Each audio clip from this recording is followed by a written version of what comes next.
Alhamdulillahi Rabbil Alameen wa salatu wa salam ala Sayyid al-Anbiya'i wal Mursaleen wa ala alihi wa ashabihi ajma'een. Ba'da a'udhu billahi minash shaitani rajim wa bismillahir rahmanir rahim wa yut'imuna at-ta'ama hubban ala hubbihi miskinan wa yatiman wa ya'sira innama nut'imukum liwajhi Allahi la nuridu minkum jaza'an wa la shukura. Rabbi shrah li sadri wa yassir li amri wahlul 'uqdatam min lisani yafqahu qawli. Assalamu alaikum wa rahmatullahi wa barakatuh, everyone. وعليكم السلام ورحمة ورحمة الله الله وبركاته. So the two ayahs that I read in the beginning, 8 and 9, inshallah, we're going to be covering that. Before that, I want to try and say the whole, I mean, not the whole surah, but whatever we have done up until now, okay? So let's see if I make any mistakes, okay? So you guys are going to be my teachers and I'm going to be your student for once, okay? بعد أعوذ بالله من الشيطان الرجيم بسم الله الرحمن الرحيم هل أتى على الإنسان حين من الدهر لم يكن شيئا مذكورا إنا خلقنا الإنسان من نطفة أمشاج نبتليه فجعلناه سميعا بصيرا إنا هديناه السبيل إما شاكرا وإما كفورا إنا أعتدنا للكافرين سلاسل وأغلالا وسعيرا إن الأبرار يشربون من كأس كان مزاجها كافورا عينا يشرب بها عباد الله يفجرونها تفجيرا يوفون بالنذر ويخافون يوما كان شره مستطيرا. MashaAllah. I'm clapping for myself. You should be clapping for me before I start clapping for myself. Okay. This is how you encourage your students. Otherwise, no one will want to come to your class. Woo, good job. MashaAllah. You did perfect. MashaAllah. I'm so proud of you. MashaAllah. Thank you so much. It motivates me to memorize the next two. Inshallah. Okay. Inshallah. All right. Let's switch the roles again. I become the teacher and you become the student. Okay. All right. So, inshallah, today's ayah, again, we will be talking about the characteristic of those ibadullah, right? Who will be drinking from that fountain, right?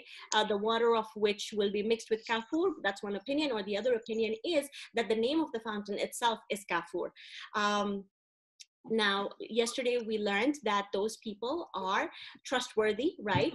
In the sense that they maintain their trust, they maintain their promises, they hold their promises, they keep their word, right? With Allah subhanahu wa ta'ala and also the creation of Allah subhanahu wa ta'ala. These are people, in terms of our interactions with each other, what we call is very reliable people, right? And we talked about how important it is to be considered reliable in any community you go to, regardless of what faith you belong to. Every community appreciates a person that they can rely on. And what is the meaning of being reliable? Meaning that whatever you say, you are going to do it, right? You're going to follow through. You just don't say something for the sake of it, okay? When you're entrusted with something, you fulfill that trust. Why do you fulfill that trust? But for a believer, right, for us, our motivation is because at the end of the day, we fear the standing in front of Allah subhanahu wa ta'ala. You know, yesterday I forgot to mention this, but there was this very beautiful, and it's so cute. Abu Bakr radiallahu an, he was walking on the street one day, okay, and everybody knows who Abu Bakr radiallahu an is, right? He's walking on the street one day and he looks at the grass, okay, and he's like, you know what he's saying when he looks at the grass? I wish I were that blade of grass. Why do you think he said that? Why do you think he wished to be a blade of grass? Plants don't have accountability. Exactly. He wished to be that so that he will not be questioned. This is Abu Bakr radiallahu anh that we're talking about, right? This is the first believer in Islam. This is the mindset of a believer, okay? They never become too confident about the mercy of Allah subhanahu wa ta'ala and be like, yeah, you know, it's okay. Let me just listen to the music. Then I'll do tawbah and then it'll be all clean slate. They're not like that, all right? And again, at the same time, they're not also of the mindset where they think like, you know, if Allah had guided me, then I would have been doing it. So whenever he wakes me up, then I will do what I'm supposed to do. Other than that, if I'm meant to be in hell, then I'm going to go to hell. Now, many people say that, right? So we don't lose hope where we think like, you know, he's just going to punish us. And we don't become so hopeful where we think like, regardless of whatever, Allah subhanahu wa ta'ala is going to welcome us into Jannah with open arms. It's not that, right? It's a balance between the two. So we, you know, a very beautiful expression. A believer is like a bird, okay? Can a bird fly with one wing? Asma, have you seen a bird fly with one wing ever? Actually, no, I have not. Oh, good, good. I just want to check that you know you're in the real world. Okay, good. So a bird, like a bird, cannot fly with one wing. A believer also has two wings. One wing is that of hope, and the other wing is that of fear. And he flies with both to Allah subhanahu wa ta'ala. Okay, imagine yourselves flying to Jannah. Inshallah. That's all space. Okay, all right. So now, in order to take that flight to Jannah, what is that other characteristic or other personality trait, right, that we need to show in ourselves? And that is, those are the ayahs of today, 8 and 9. وَيُطْعِمُونَ الطَّعَامَ عَلَى حُبِّهِ. They give food. Okay, meaning they donate. They are generous. Food is mentioned over here doesn't mean it's only about giving food. Okay, it's just one item that is mentioned, and it includes everything. Okay, in a generic sense. All right, so anything that you give, but there's a condition. Okay, anything that you give, and the condition is that you yourself have a liking towards it, or a desire for it. Remember, we spoke about in previous classes how people give stuff for donation, and when, you know, all these relief organizations, they open up the boxes and they find stuff that actually needs to be trashed, but people label it as donation. That's not the donation that this ayah is talking about. Okay, it's not something you go into your closet and be like, I need to throw this out. Oh, I have outgrown this. This does not fit me anymore, right? So I'm gonna give this for donation. Oh, I've already worn this like one time. I cannot wear this again. Nobody can ever see me in this again. So let me just give it away. Okay, that is not what is considered to be donation. Okay, or giving for the sake of Allah subhanahu wa ta'ala, or giving something because when you give something, it has to be that you yourself have an inclination towards it, but you fight that inclination and you give it regardless. So that's what ala hubbihi means. Okay, وَيُطْعِمُونَ الطَّعَامَ عَلَى حُبِّهِ. You have your burger sitting in front of you, all right?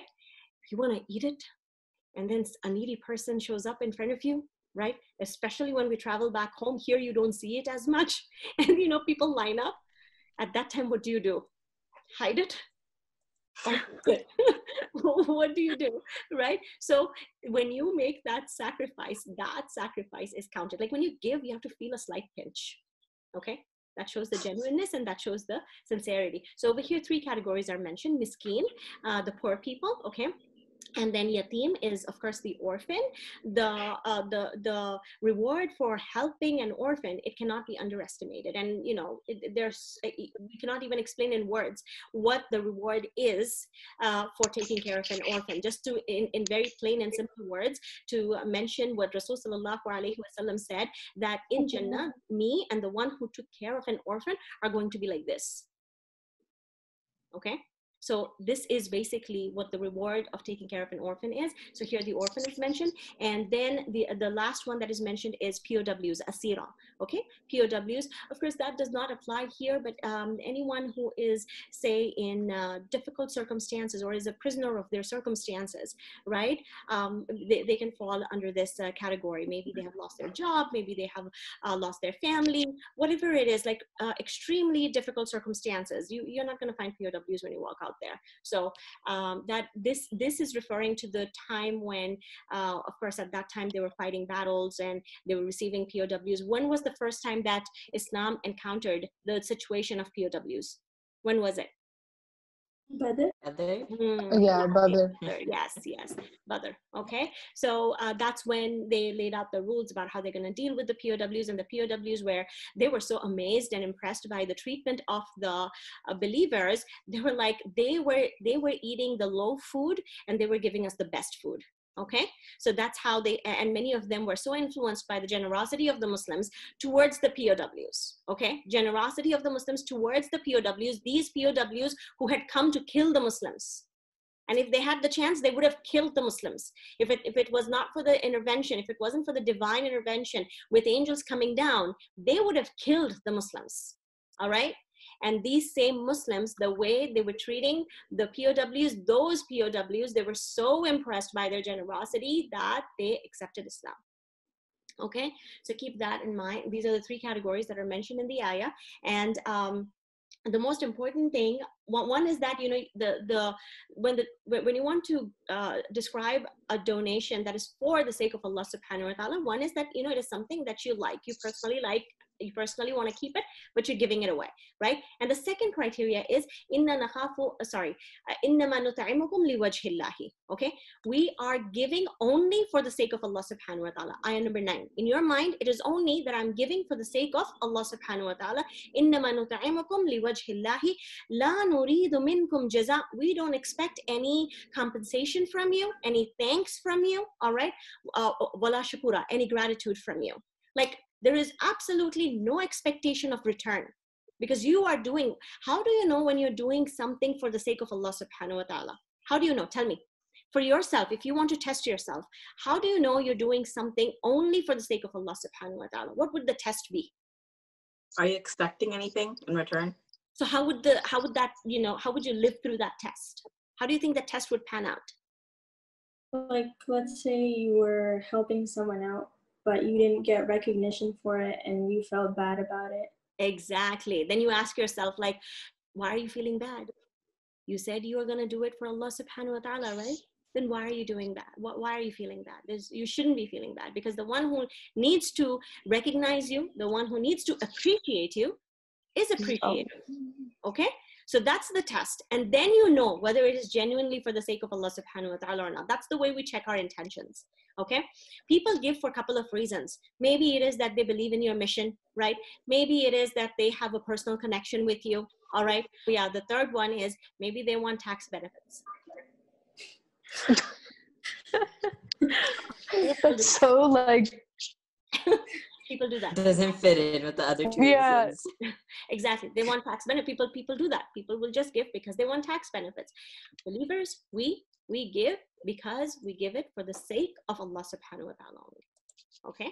That's who we are seeking. In the month of Ramadan, especially, Rasul sallallahu alaihi wasallam was the most generous. It is said that he, in the month of Ramadan, Rasul sallallahu alaihi wasallam was so generous that they would describe him like the blowing wind. What does that mean? You know, when the wind blows, it blows with it everything, right? What is on the ground, what is on the trees, the leaves, everywhere, everything is blowing with it, right? So Rasul sallallahu alaihi wasallam, when he's described in that manner, what is being implied is that whatever he had, he would give it away. That's how generous he would be, okay? You know, give me examples of a couple of situations, all right, where we can continue to reap the benefits of our deeds even while we are gone. To be precise, in the grave. Plant a tree. Plant a tree, okay. In terms of charity, since we're on the topic. Give money to somebody. Give money to somebody, okay. Like a school. Say it again. Like a school. Okay. Like a school. Give someone a Quran, okay. What else? Or like just like help teach anybody, because like if you teach somebody, that like goes on, and like every time like they use that knowledge, you're getting rewards for that. Exactly. So you know the hadith of Rasul sallallahu alaihi wasallam states exactly that. And there's one more point that he mentions, that when a person leaves this dunya, he does not take anything from dunya, okay, except for three things. And what is that? Any work of knowledge that he has left behind, beneficial knowledge, okay, and people continue to use that, people continue to be benefited by that, right? He continues to receive his rewards lying in his grave, okay? So that's but whenever you teach someone anything, even if it is one kalima, and that person then learns, applies it to their lives, and then they teach their children teach their children, right? So as long as that transfer continues, you continue to receive your rewards, okay? So that's one. Then the second one, so the beneficial knowledge is the first one. Second one is any organization, any learning institution, all right? Any learning institution that you help support. Can you give an example of a learning institution that people can support? Qalam Collegiate Academy. Exactly, Qalam Collegiate Academy. It's the first and only all-girls school. Sorry about the plug-in. Of course, through these videos, people are becoming aware of the kind of work that we are trying to do with our youths, especially with our girls, in order to raise them confident to be in this world, and of course, to step out there and be the best version of themselves, whether it's their workspace, whether it's their community, whether it's their personal lives, and also be the confident Muslimah that everybody dreams their children to be of. So that's basically the goal with which we do everything at Qalam Collegiate Academy. So inshallah, keep us in your du'as. I mean, that's the biggest help, right? Du'as are the biggest help. So these are the three things, okay, that the third thing. What is the third thing? The third benefit? Righteous children. Okay, righteous children. So that child keeps praying for you. So keep that in mind. May Allah subhanahu wa ta'ala accept our fasts. May Allah subhanahu wa ta'ala accept our du'as. May Allah subhanahu wa ta'ala accept our intentions, and may He elevate us to the highest place in Jannah based on our efforts. Ameen. Okay, inshallah. I will see you guys tomorrow.